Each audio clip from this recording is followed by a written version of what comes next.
तो भीमा कोरेगांव से फिर आपका स्वागत है विजय स्तंभ के पास से। सुबह से इक्वालिटी न्यूज़ पर ये प्रसारण पुणे ज़िले से हो रहा है। पुणे ज़िले के भीमा कोरेगांव जहां पर विजय स्तंभ है वहां पे हो रहा है और 204वां जो कि शौर्य दिन यहां पर मनाया जा रहा है। कई सारे वीआईपीस आए हैं। अभी हाल ही में ऊर्जा मंत्री और दलित समाज के जो नेता थे वो यहाँ पर आए हुए हैं, जो नितिन राउत। और हमारे साथ पुणे की एक हमारी पार्टी है जहाँ पर वो भी अभिवादन करने के लिए आए हैं। कहाँ से आए आप? मैं पिंपरी चिंचवड़ से प्रबुद्ध संघ के थ्रू आया हूँ और हम हर साल आते हैं यहाँ। इस साल 2 साल का गैप पड़ा था, उसके बाद में ये सारी चीज़ें हो रही है।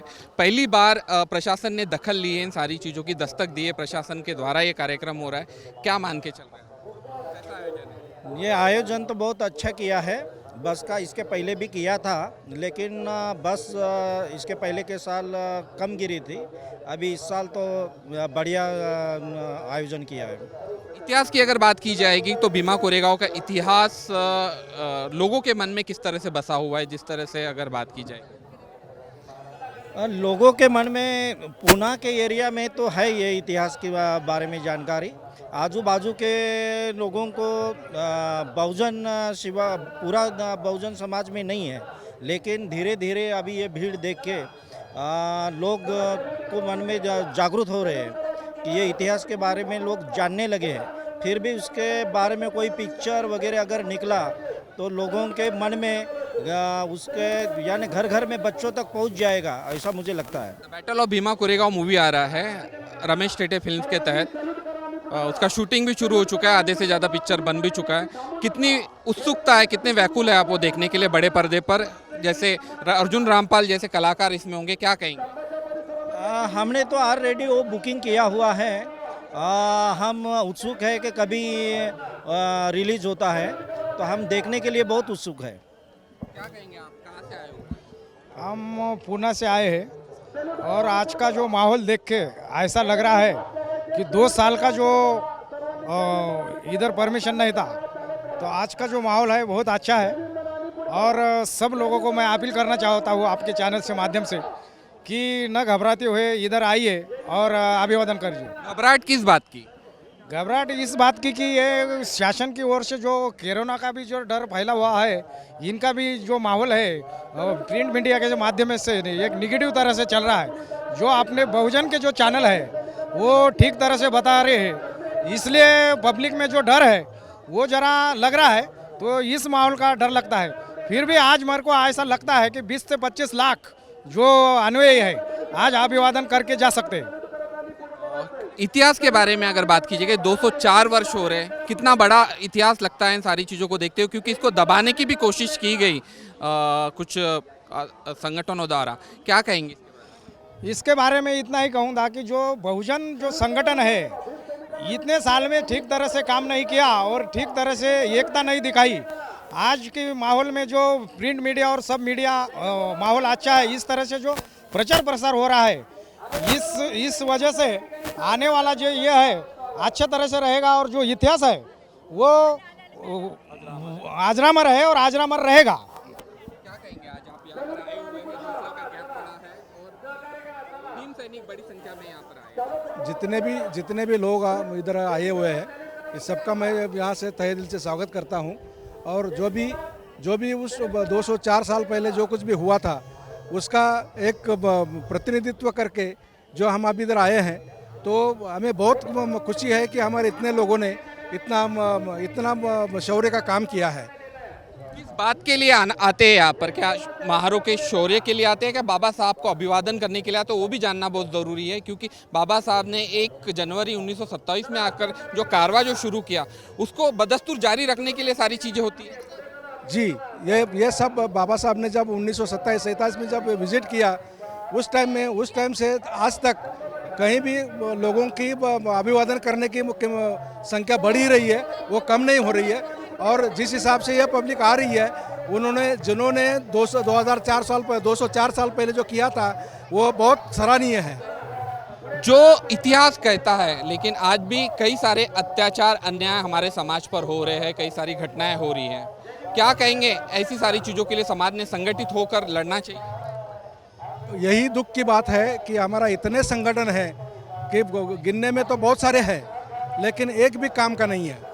और सब लोगों ने इकट्ठा हो गए। अभी ये भीड़ देखिए, ये भीड़ में जितना कुछ भी हो रहा है, ये एकजुट हो गए तो हम कहाँ से कहाँ तक जा सकते हैं।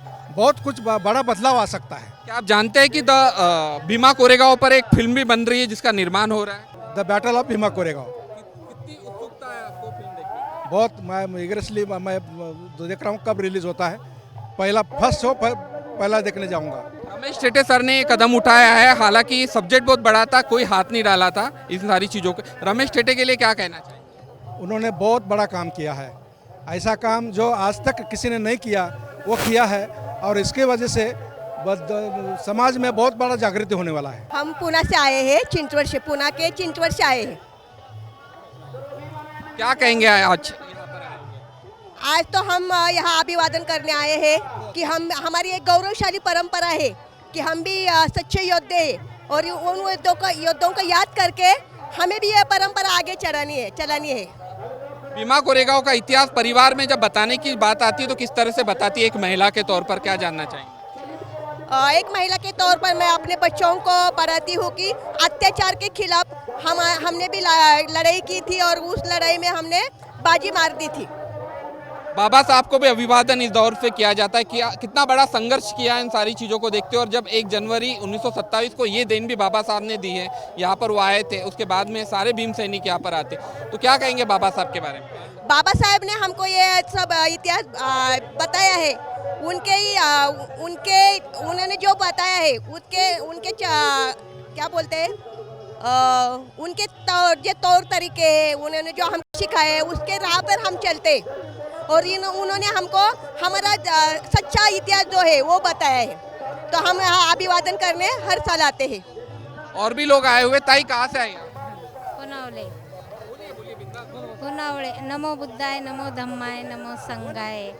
204 या शौर्य दिनानिमित्त खूप खूप शुभेच्छा देते.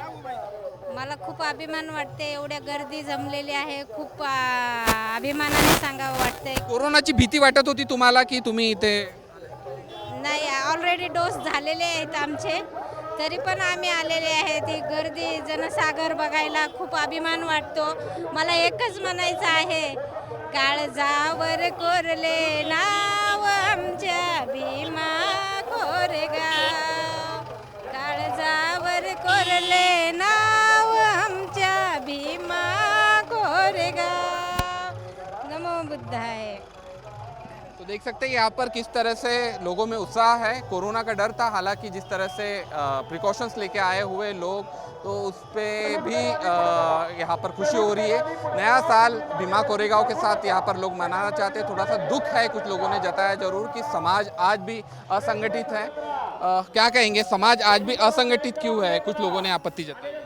समाज इसलिए असंगठित है कि जो लीडरशिप जो बाबा साहब के बाद पैदा होने वाली थी वो आज तक हुई नहीं है, इसलिए समाज असंगठित है। क्या वजह है उसकी? क्या वजह है कि एक वाक्यता समाज में नहीं है, एक विचारधारा पे लोग चल रहे नहीं है। लेकिन एक ही विचारधारा की वजह से लाखों लोग आज आए हुए हैं यहाँ पर, फिर वो की कैसे? लाखों लोग आए हैं, फिर भी इनमें जो विचारधारा डेवलप होनी चाहिए वो नहीं है। जब राजनीतिक संगठित होने की बात आती है तब बिखार दिया जाता है, ऐसा कहना? हाँ, बराबर है। राजनीतिक संगठन है तो जो अलग अलग पार्टियां हैं उनमें जो अपने बंदे हैं अलग अलग इसमें काम करते हैं। यही वजह है कि अपना एक संगठन नहीं, अपना एक राष्ट्रीय लेवल की पार्टी नहीं, इसलिए प्रॉब्लम आ रहा। क्या प्रयास होने चाहिए हमारे? प्रयास होना चाहिए। अब इतने जो लोग हैं इनको एक वाक्यता कैसी रहनी चाहिए, इससे काम होना चाहिए। अगर काम हुआ तो आने वाला जो समय है वो अपना ही है। क्या मान के चलते कि 500 मार जब 28,000 पेशवा को धूल चटा सकते हैं, तो इतने सारे जो भीम सैनिक है इस देश में सत्ता स्थापित कर सकते हैं? आराम से 500 अगर कर सकते हैं, 10,000 जो पेशवा है तो इतना आराम से कर सकते हैं। ये 100% कर सकते हैं यदि इतना माहौल और वो एक जुनून लेके आए हुए हैं। यदि ये इकट्ठा हो जाते हैं तो हम सत्ताधीश बन सकते हैं। देख सकते हैं कि आप किस तरह से लोगों की भावनाएं यहाँ पर जुड़ी हुई। इक्वालिटी न्यूज़ पर आज बात हो रही है भीमा कोरेगांव के स्थल से, जहाँ पर देखा जाएगा तो बड़े लोग यहाँ पर उपस्थित हैं। आइए आप भी। आप कहाँ से आए हुए हैं? मैं पुणे से मैं आई हूँ और जैसे पिछली बार जो मतलब भीमा कोरेगांव का जो भी शौर्य दिन है तो पिछली बार इतने अच्छे से तरह से नहीं हो पा रहा था। जो लोग हैं ज़्यादा मतलब ज़्यादा क्वांटिटीज नहीं आए थे। बस इस बार जो है सरकार ने जो परमिशन दिया है और सबको मतलब कोरोना का जो सिचुएशन है इसका मास्क हो सब सैनिटाइजर यूज़ करके सरकार ने अभी इस बार परमिशन दिए तो जो भी लाखों अनुयायी है भीम अनुयायी है तो उनके उत्साह ज़्यादा बढ़ गया है और वो ज़्यादा संख्या से यहाँ उपस्थित है अभी। आप काफ़ी युवा है और बाबा साहब के युवाओं के बारे में जब भी जिक्र होता है तो बाबा साहब के युवाओं के बारे में बोला जाता है कि बाबा साहब का नाम तो लेते हैं, सारी चीज़ें करते हैं, उनके चरणों पे चलते हैं, लेकिन जब कहीं सामाजिक संघर्ष की बात आती है या फिर सामाजिक योगदान की बात आती है तो कहीं न कहीं बिखराव आ जाता है। क्या कहना चाहेंगे ऐसे लोगों से आप? एक्चुअली क्या है कि अभी ये जाति धर्म तो मैं खुद नहीं मानती हूँ क्योंकि अभी यहाँ मैं जो आई हूँ तो मैं भी मतलब ऐसी कास्ट से हूँ। बट यहाँ जो आते हैं तो सभी का नजरिया ये होना चाहिए कि हम किस कास्ट से हैं ये नहीं देखना चाहिए। हम एक इंसान है, सिर्फ इंसानियत देखनी चाहिए और यहाँ आना चाहिए और जो भी है। और मैं एक महिला हूँ तो मैं ये कहना चाहती हूँ कि अम्बेडकर जो है बाबा साहेब अम्बेडकर है तो इन्होंने जो हमारे अधिकार हमें दिए हैं आज उसी अधिकार लेकर हम हर एक क्षेत्र में काम कर सकते हैं, हर एक क्षेत्र में हम आगे हैं तो इससे ये कास्ट वगैरह मैटर नहीं करता। बाबा साहब अगर नहीं होते तो महिलाओं का स्थान क्या होता? अगर शाहू फुले आंबेडकर नहीं होते तो महिलाओं का स्थान क्या होता? क्या मन में चलता है? जैसे मराठी में जो भी कहावत आहे चूल आणि मूल हे एवढंच स्त्रियांपुरतं मर्यादित होतं आणि आज तीच परिस्थिती। नेमकं बघितलं गेलं तर सावित्रीबाई फुले आणि महात्मा ज्योतिबा फुले यांना भारतरत्न देण्याची मागणी आहे, कारण की सावित्रीबाई फुले आणि महात्मा फुलेच्या संघर्षमुळेच तुम्ही स्त्रिया आज त्यांनी प्रगती केलेली आहे। काय म्हणाल तुम्ही? नाही नक्कीच, कारण की जे काही चाललंय जो काही योगदान सावित्रीबाई फुलेंनी आम्हाला जे काही अधिकार दिलेले आहेत, कारण की बाबासाहेबांनी त्यांना ते अधिकार म्हणजे हे केले होते दिले होते आणि सावित्रीबाई फुले ज्या आहेत त्यांनी महिलांसाठी खरंच आज त्या आदर्श शिकल्या नसत्या तर आज आम्ही देखील अशिक्षित असतो। ताई काय म्हणाल? जो प्रशासनाने हा जो कार्यक्रमाचं नियोजन केलेलं आहे खूप चांगल्या पद्धतीने केलेलं आहे आणि शिस्त पद्धतीने आहे आणि कोविडचे नेम पाळून हा कार्यक्रम चालू आहे। खरंच खूप अभिमानही वाटतोय आणि तुम्ही काय आदर्श घेऊन जाणारा? की जी भावना असते की ती मनामधली जी भावना आहे की एक स्तंभाबद्दल नाही, जी शूरवीर होते त्यांच्याबद्दलची जी भावना आहे ती इथं येऊन व्यक्त होते आणि तोच आदर्श आम्हीही घेऊन जाऊ आणि आम्हीही समाजासाठी काहीतरी करू पुढे येऊन। आज ह्या काय म्हणतात ना चळवळीला खूप गरज आहे यंग मुलांची, एज्युकेटेड मुलांची आणि आम्ही नक्कीच ती पुढे येऊन ती करूयात। जयभीमचा एक नारा नाही तर आता क्रांती झालेली असं तुम्हाला वाटते? हो सर, नक्कीच नक्कीच सर, नक्कीच झालेलं। देख सकते हैं आप कि यहाँ पर जो हमारी महिला सदस्य थी जो आई हुई है यहाँ पर, और जिस तरह से उन्होंने जो बात की कि आज शाहू फुले आंबेडकर नहीं होते तो उनकी परिस्थिति क्या होती, महिलाओं को सम्मान दिया जाता है। हालांकि एक सवाल इक्वालिटी ने ये भी छेड़ा कि महात्मा ज्योतिबा फुले और सावित्रीबाई फुले को कहीं ना कहीं भारत रत्न मिलना चाहिए। बिल्कुल कई वर्षों से मांग है और उनको भारत रत्न का बिल्कुल अधिकार है और उनको मिलना भी चाहिए, तभी हमारे बहुजनों की मांगें पूरी होगी और हमें एक चैन की सांस मिलेगी। तो इक्वालिटी न्यूज़ पर आज दिन भर सुबह से जो प्रसारण जो आप देख रहे हैं वो बदस्तूर जारी है। कई लोगों से बातें हुई, कई मंत्रियों को हमने देखा यहाँ पर। विजय स्तंभ के पास की अगर बात की जाए कि तो विजय स्तंभ को बहुत अच्छे से सजाया है। विशाल को कहना चाहूँगा फिर से विजय स्तंभ की ओर लेके चले और बताए कि आखिर विजय स्तंभ किस तरह से सजाया गया है, वहाँ पे किस तरह से आलम है। दोपहर का समय हो चुका है, 1 बजे के करीब का समय हो चुका है और बदस्तूर ये जो भीड़ है निरंतर जारी रहेगी। इसी तरह से शाम में प्रशासन की ओर से भी कई सारे पुख्ता इंतजाम किए गए हैं। सोशल डिस्टेंसिंग का पालन करने के लिए बोला जा रहा है, मास्क पहनने के लिए। कई सारे हमारे अनुयायी जो है यहाँ पर जो आए हुए बाबा साहब को मानने वाले अम्बेडकरवादी वो यहाँ पर आए हुए हैं और कई नियमों का पालन कर रहे हैं। यही हमारे लिए काफ़ी है। तो बने रहिए इक्वालिटी न्यूज़ के साथ जो कि समानता की बात करते हैं और इक्वालिटी न्यूज़ पर इस तरह का प्रसारण जो हो रहा है। आने वाले दिनों में भीमा कोरेगांव का जो मुद्दा है उस पर एक फिल्म भी आने वाली है, the battle of Bhima Koregaon.